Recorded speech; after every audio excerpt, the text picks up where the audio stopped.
Finally, we have Group D with France, England, Sweden, and Ukraine. The French currently are on a 21-game unbeaten run. You can never count out Sweden in tournaments. They have an impeccable record getting past the group stages. England, will it finally be their year? And Ukraine, the hosts of this tournament, along with Poland, Andrei Shevchenko looking to retire after this tournament. What do we got in this group, guys? Incredible storylines in this group. Always the hosts. England, one of the most popular teams that people follow. I feel like there's just way too much going on for England in this group. You have a new coach, hasn't put his style into the team yet. You have injury after injury, losing Frank Lampard, losing Gary Cahill. I just think there's too much going on for these guys.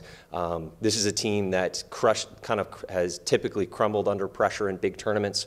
When they come to the big moment, it seems like they don't have that little extra that they need, and I think this is going to be way too much for them. So for me, I think I'm going to go with the French to win the group, who I think are playing incredible football right now. They're getting a couple key injuries back right in time for the tournament, and they've got almost a golden generation of players maturing at the moment. So I'm going to look for them to not only come out but do very well in the tournament. And then I'm going to go with Sweden because, as a Swedish person, I have to pick my home country.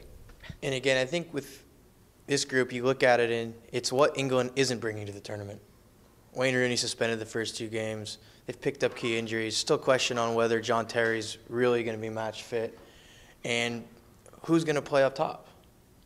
Welbeck scoring a goal in the last game shows that he has the class, but at 20 years old, is he too young? So looking at this group, I think it's the French group to lose.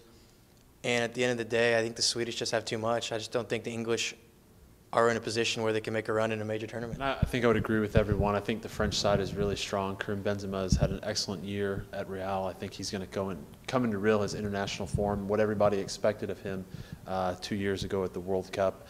And then coming in second, I think I'm going to pull for Steven Gerrard. I think that unfortunately, obviously they have a lot of injuries that are slowing them down.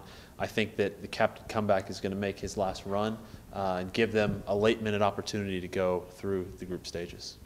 All right, so that was Group D. Now, before the ball's even been kicked, guys, let's talk about who we think might win it all. Is it the Germans finally breaking through here? Will it be Holland? Will it be Spain doing a Euro World Cup and then Euro treble? Will it be England finally breaking through? Maybe France, or could be a dark horse? Ireland, Ukraine, Poland? I think we'd all love to see a dark horse and an incredible final like we saw in Portugal a few years ago, but to me there's just too much quality in the tournament. There's too many sides that have way too many weapons, and I actually think it's going to be the Dutch this year that are going to win their second tournament and find the international glory. I think Van Persie is going to have a very good chance to win the Golden Boot. I think Schneider is going to be an incredible force in midfield, and with Robben and Afellay out wide, I just think they're going to provide too much firepower for teams to deal with, and I think they're finally going to put it together this year. For me, it's a tough one between the German and the Dutch, both playing great football, both coming off of pretty strong qualifications and good run-ins.